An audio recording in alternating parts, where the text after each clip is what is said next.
Picture this. You're walking home late at night. Empty street, dim lighting, just the sound of your footsteps on the asphalt. Suddenly, voices behind you. 3 guys. They surround you. There's no referee, no rounds, no padded gloves.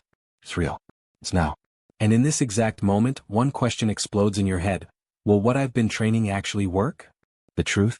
Most martial arts you see in pretty gyms with mirrors and air conditioning will land you in the hospital. Because they were created for clean mats, civilized rules, referees who stop the fight when it gets ugly. The street has none of that. But some martial arts, just a few, were forged in chaos. Tested where there's no second chance. And today you're going to discover exactly which ones, why they work, and more importantly, which ones will make you believe you're prepared when you're actually completely vulnerable. In the next few minutes, we're going to dive deep into every martial art that truly matters in a real fight. I'll show you the strengths that can save your life, the weaknesses that can end it, and in the end, you'll understand something that 99% of people who train never discover. Get ready, because what you're about to learn might completely change your view on real fighting. Let's start with an art that doesn't play around, Muay Thai. Close your eyes for a second and think with me. A Muay Thai fighter has 8 weapons. 2 fists, 2 elbows, 2 knees, 2 shins. While other arts teach you pretty punches and kicks, Muay Thai teaches you to transform every part of your body into pure steel. I'll tell you a true story. Bangkok, 1997. An American tourist, former karate fighter, got into trouble at a bar. 3 local Thai guys, angry, came at him. The guy had a black belt, confident, thought he'd dominate the situation. 15 seconds later, he was on the ground with 3 broken ribs. Know what happened? The Thai guys weren't professional fighters. They were just guys who grew up training Muay Thai since childhood. 1 clinch, 2 knees to the liver, 1 elbow to the temple. Game over. That's Muay Thai. It's not pretty. It's efficient. First, absolute knockout power. A shin kick well placed on the thigh. Your opponent will limp for the rest of the fight. To the liver? He'll fold and vomit. To the head? Good night. And here's the brutal detail. Muay Thai fighters spend years conditioning their shins by hitting bags, trees, even poles. The bone becomes dense like wood. When that shin hits you, it's not like a gym kick. It's like being hit with a baseball bat. Second, the clinch. This right here is pure gold for street fighting. You know when a guy pushes you, grabs you by the shirt, tries to punch you up close? That's exactly where Muay Thai shines. While other arts panic at close distance, the Muay Thai fighter dominates this space. He grabs you by the neck, controls your head, and starts landing knees that destroy ribs, break noses, rupture livers. There's no defense if you don't know what to do. Third, war conditioning. Muay Thai training is no joke. 6 days a week, 2 to 3 hours a day. Running, rope, heavy bag, real sparring, not that light touch from fancy gyms. It's real hits. When you train like this, your pain tolerance increases. Your cardio becomes astronaut level. You don't get tired in 30 seconds like most people in a real fight. Fourth, simple and direct. No flowery movements. No katas, forms, choreography. It's punch, elbow, knee, kick. Repeat 1,000 times until it becomes muscle memory.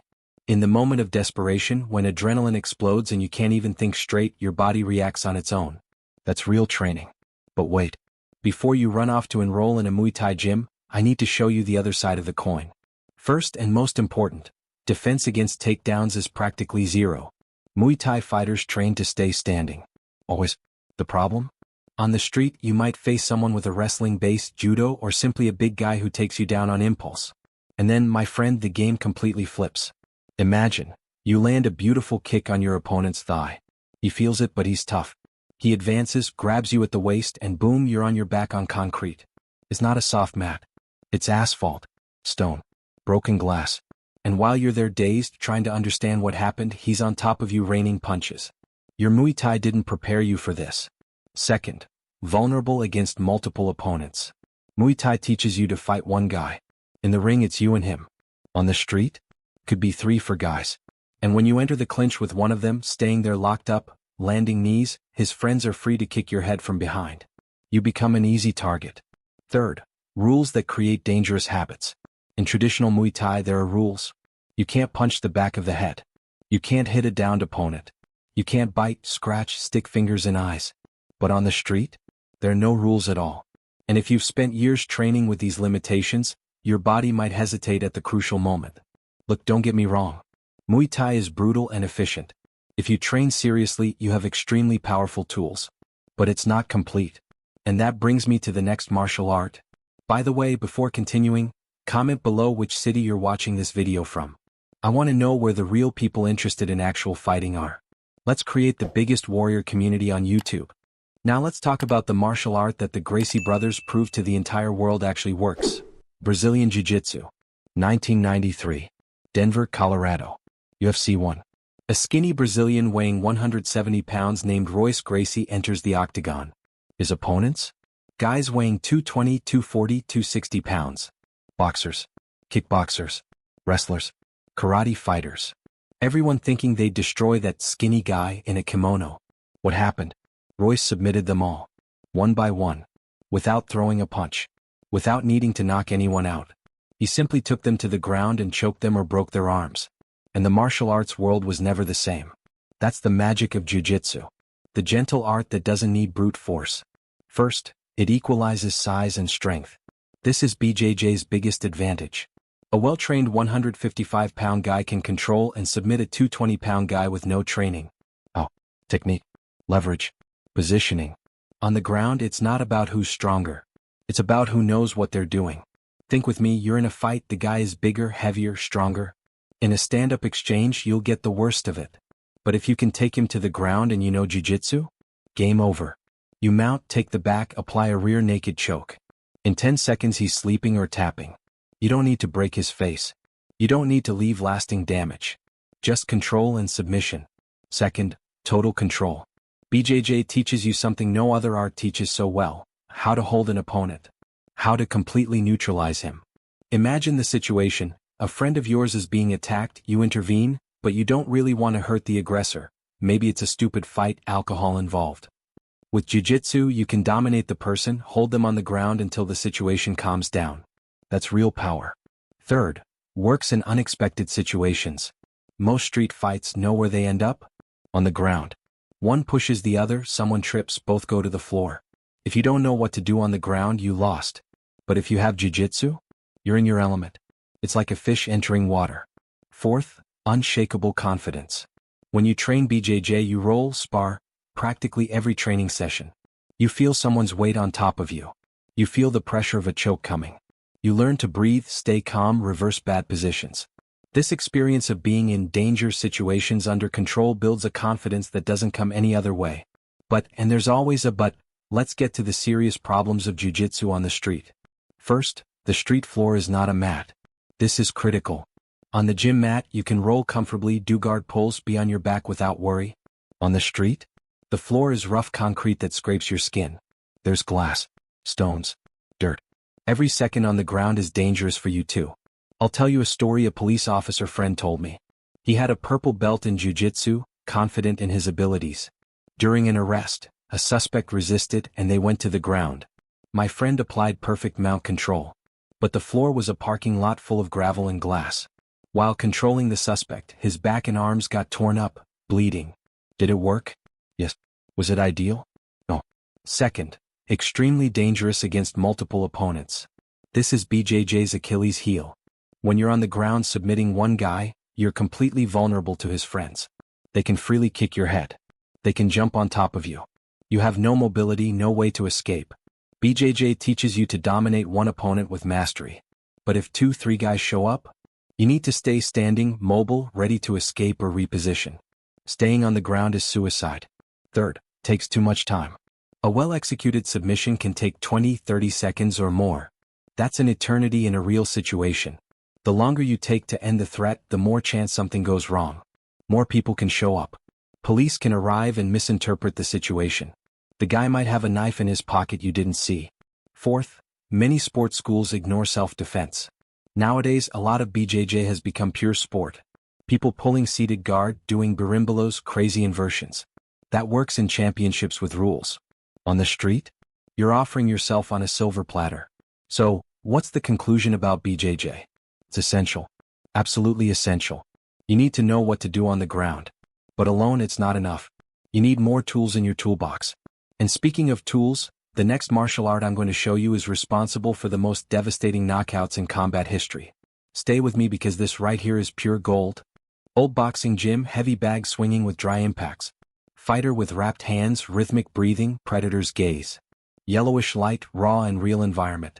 Mike Tyson once said, "Everyone has a plan until they get punched in the face. And nobody knows how to punch someone in the face better than a boxer." Let's be direct. Boxing is the martial art with the best hand game on the planet. Period. No discussion.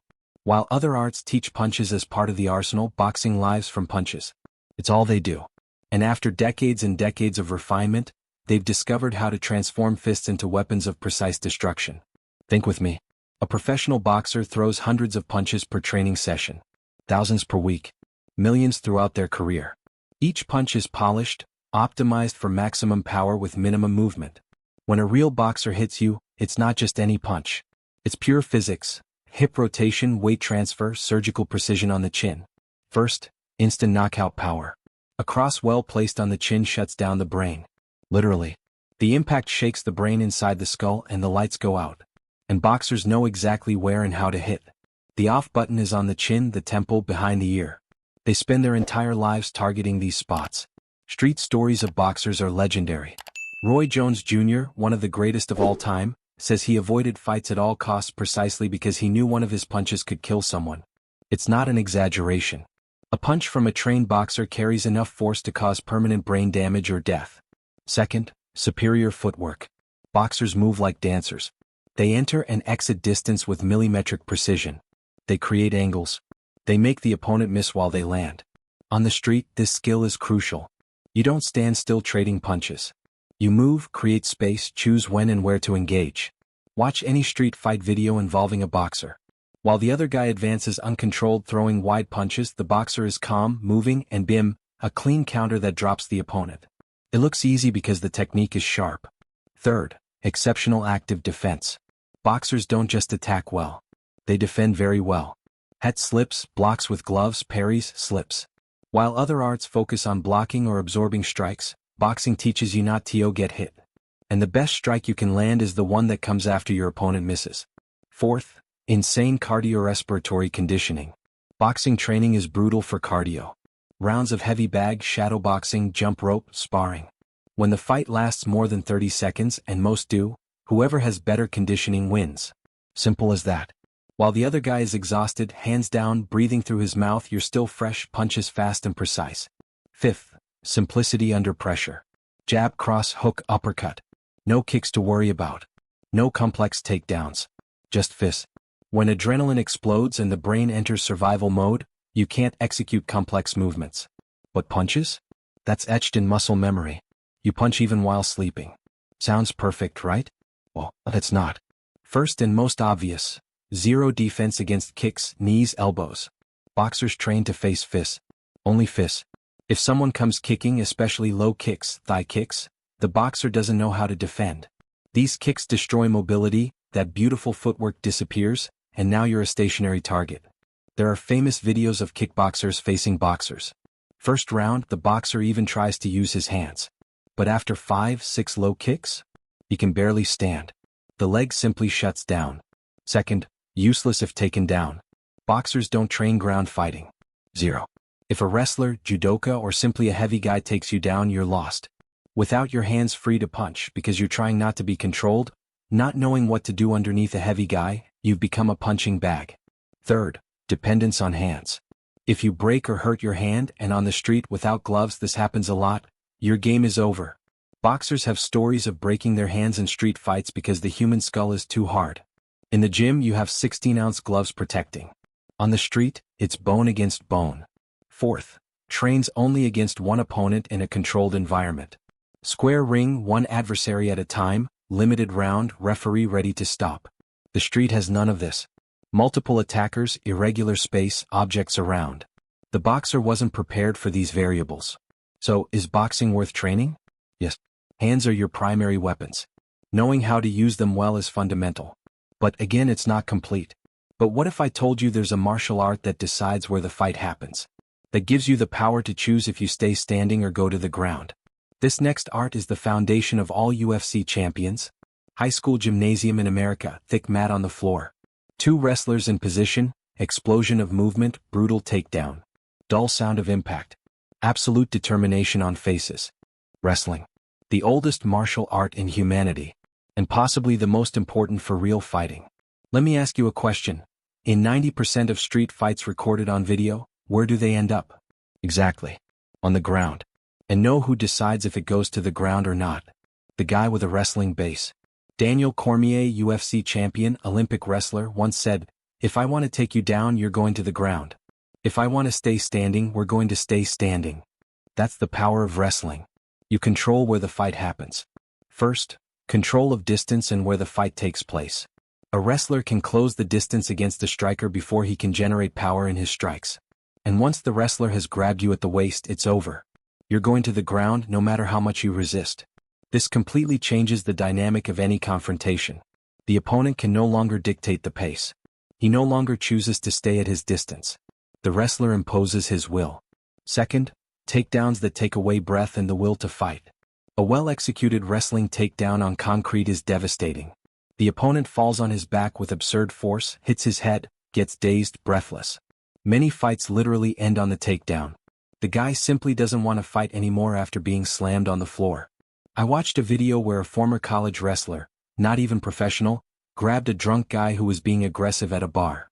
A single takedown, clean double leg. The guy hit his back on the bar's wooden floor, made a horrible sound and stayed there, staring at the ceiling, completely lost. Fight ended in 3 seconds. Third, off-the-charts physical conditioning. Wrestling is one of the most physically demanding sports. Training sessions are brutal. You need explosive strength, cardio endurance, muscular endurance, flexibility, all at the same time. A wrestler in shape is an unstoppable machine. Khabib Nurmagomedov, undefeated in MMA, had a wrestling base. He simply broke opponents' will with constant pressure, suffocating control, repeated takedowns. In the 5th round he was fresh while guys were wilting. Fourth, warrior mentality. Wrestling forges mental toughness. You train until you vomit. You cut weight extremely. You compete when you're exhausted, injured, sick. This mental toughness translates perfectly to street situations. While others panic, the wrestler has already lived through worse situations in training. Fifth, foundation for everything. Wrestling is the perfect base to add other arts. Want to learn to punch? Wrestling plus boxing equals champion. Want submissions? Wrestling plus BJJ equals total domination. It's no coincidence that most MMA champions have a wrestling base. But let's get to the problems. First, no strike training. Wrestling doesn't teach punches, kicks, elbows, knees. Nothing. If you stay standing trading with someone, wrestling didn't prepare you. You'll take clean shots because you have no defense. Worse, many wrestlers have the instinct to lower their head and shoot for the legs in a fight. On the street, without a helmet, this can be fatal. A knee to the face while you're attempting the takedown? Game over. Second, vulnerable to strikes during takedowns. When you enter for a takedown, there's a window where you're exposed. An elbow coming down on your neck. A punch arriving while you lower. In the gym, nobody hits you at that moment. On the street, they will. Third, wrestling rules create dangerous habits. In sport wrestling, you can't strike. You can't bite, scratch, twist fingers. But the opponent on the street will do all of that. While you try to apply clean control, he's sticking his fingers in your eyes, biting your arm. Fourth, exposure on the ground without submissions. Wrestling teaches you to control but not to finish. You take the guy down, stay on top, control, and then? If you just stay there holding without knowing how to choke or break something, his friends have time to intervene. Is wrestling essential? Absolutely. But it needs to be complemented with strikes and submissions. Now, all these arts I've shown are combat sports. They were adapted for competition. But what if there was a martial art created only for life or death situations? No rules, no sport, nothing but pure survival? That's what we're going to talk about now. Dark gym, only emergency lighting. Intense training, realistic simulations of attacks with knife, gun, multiple opponents. Serious expressions, explosive and violent movements. Krav Maga. Developed by the Israeli Defense Forces.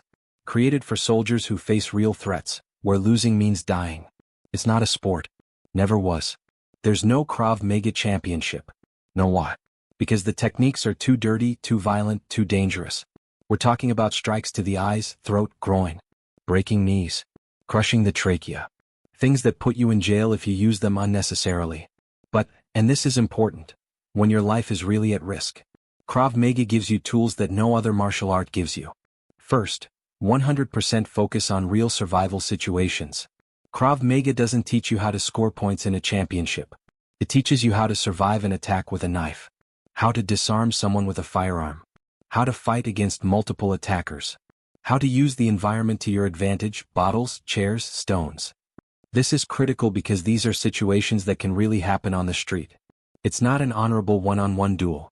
It's chaotic, dirty, desperate. Second, preemptive attack mentality. Krav Maga teaches you not to wait for the attack. If you perceive the situation is going to turn violent, you attack first with everything at the most vulnerable points. It's not cowardly. Smart. It's survival. The philosophy is, neutralize the threat as quickly as possible and run. Don't stay there trading strikes like it's an action movie. You attack, incapacitate, and get out of the situation. This mentality can save your life. Third, strikes to vital points.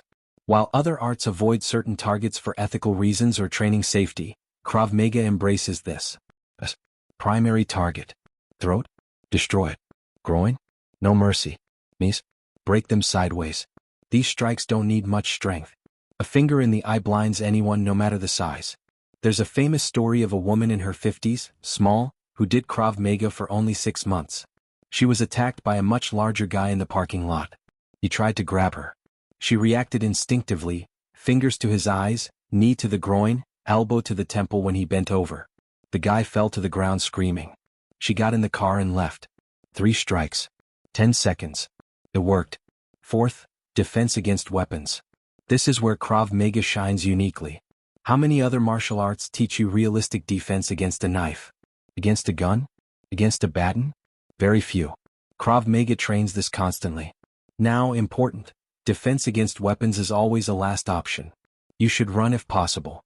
But if you're cornered, if there's no way out, having some training is infinitely better than nothing. Fifth, learn quickly. Krav Maga was designed to teach soldiers quickly. There are no complex forms, katas, flowery movements. It's see the threat, react simply and violently, neutralize, escape. You can learn basic principles in weeks, not years. Sounds perfect for the street, right? But there are big problems.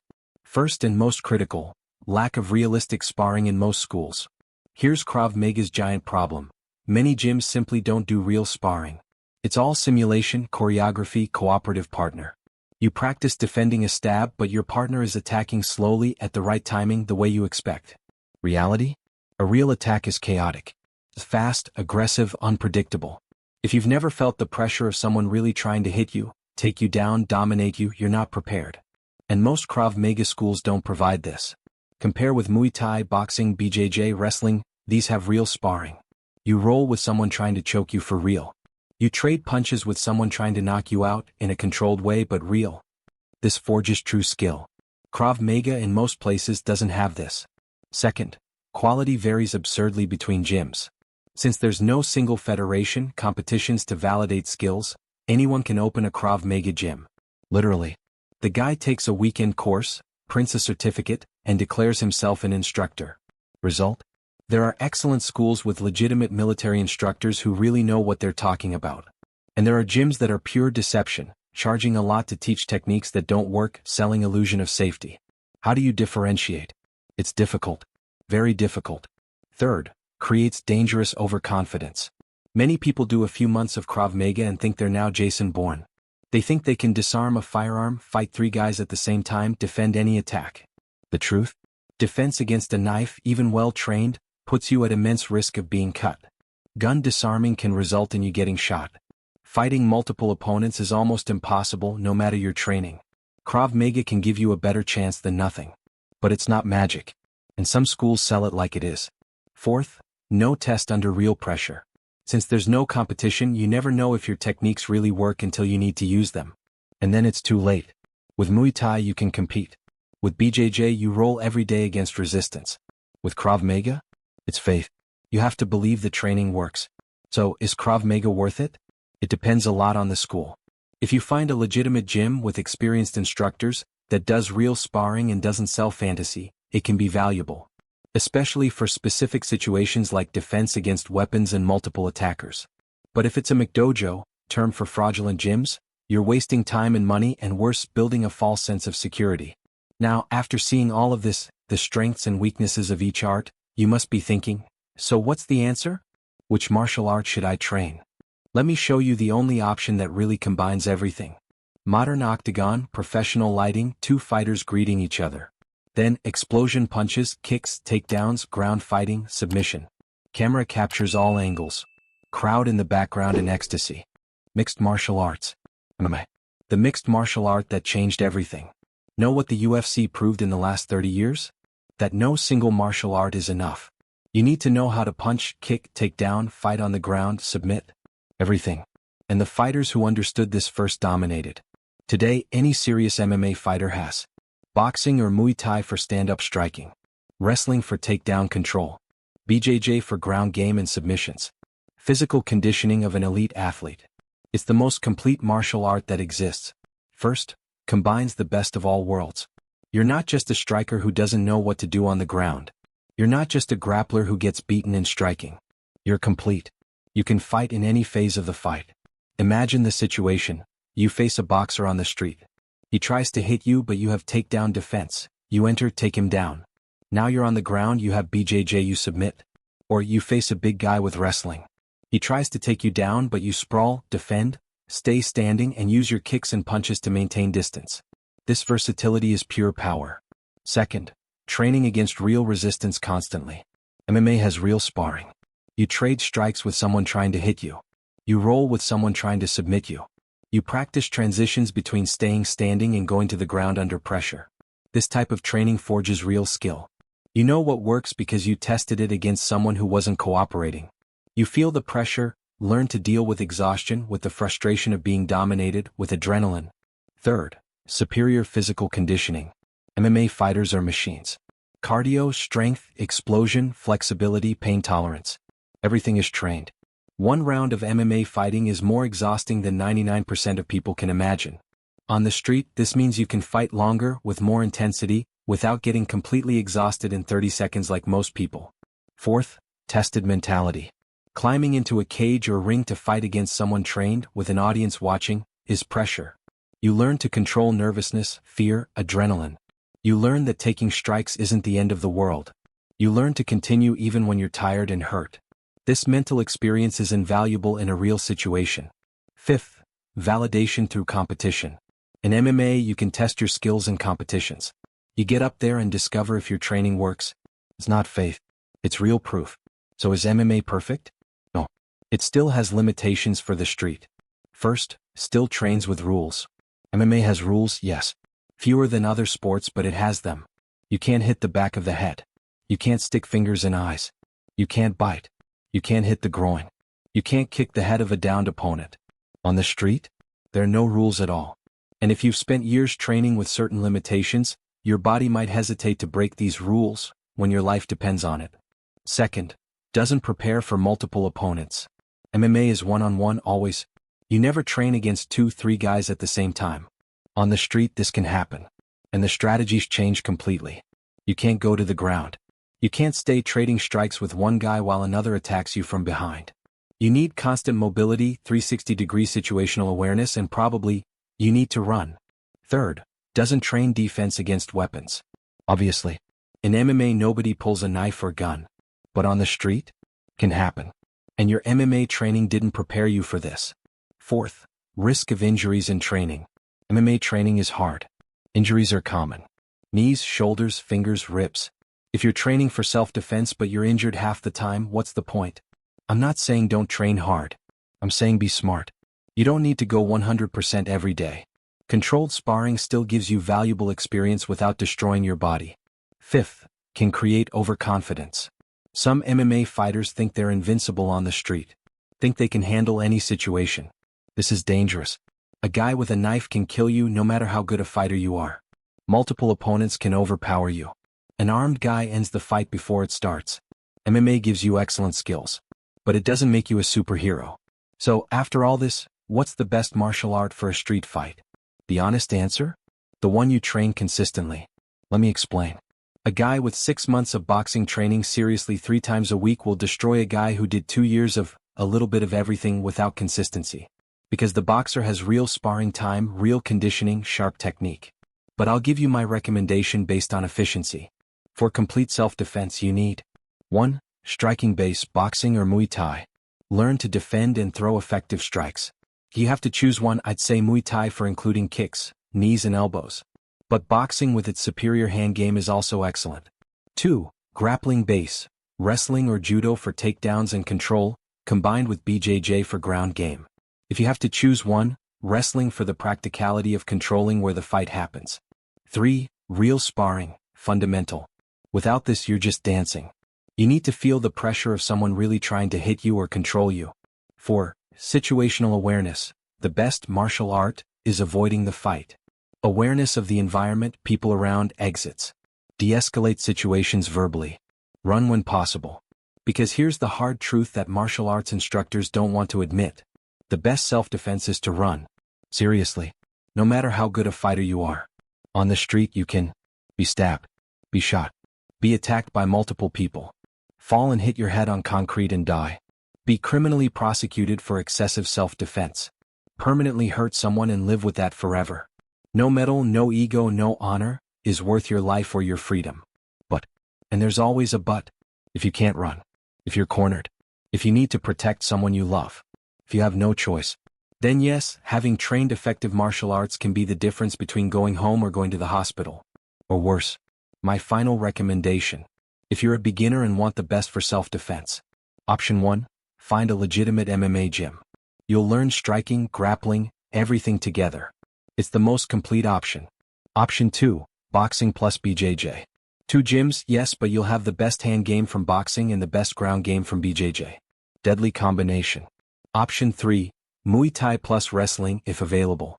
You'll have complete striking arsenal and takedown control. But remember, the martial art you train is better than the perfect one you don't train. And now, I want to know from you. Comment below. 1. Which of these martial arts have you already trained or do you train? 2. Which city are you watching from? I want to see where our community is.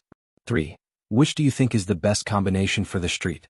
And if this video opened your eyes about the reality of martial arts, if you learned something valuable, leave a like. This helps this content reach more people who need this real information. No fantasy, no illusion selling. Subscribe to the channel because we're going to dive even deeper into the world of real combat. Next video, the biggest mistakes beginners make in each martial art. You won't want to miss it. Remember, the best fight is the one you avoid. But if you can't avoid it, may your training be real, your preparation be serious, and your mind be clear. Train with purpose. Fight only when necessary. Protect those you love. Until the next video, warriors. Stay safe.